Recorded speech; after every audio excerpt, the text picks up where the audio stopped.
Нови градинки, специјализирани центри за жртви на семејно насилство, но и дополнителна помош за ранливите категории граѓани предвидува буџетот на Министерството за труд и социјална политика за идната 2022 година.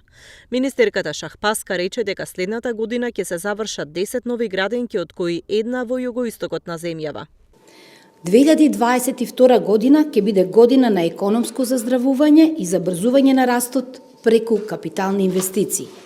И во предлог буџетот на Министерството за труд и социјална политика за 2022 година средствата наменети за капитални инвестиции се зголемени за скоро 100%.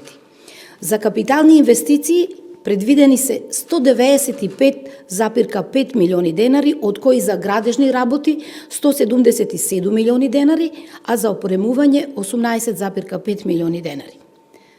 Предучилишното образование е многу важно за правилниот раст и развој на децата на возраст од 0 до 6 години.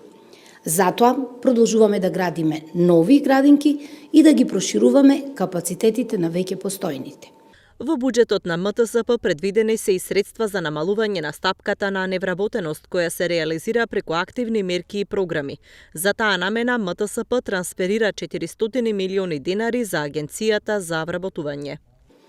Целта е активно вклучување на пазарот на трудот на долгорочно невработени лица, ранливи групи, роми, жени и млади невработени лица на кои им престанал работниот однос поради пандемијата предизвикана од COVID-19.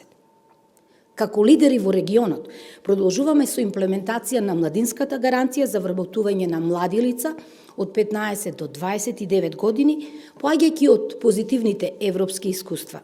Шахпаска објави дека е во финална фаза и законското решение за татковско родителско отсуство во првата година од животот на детето.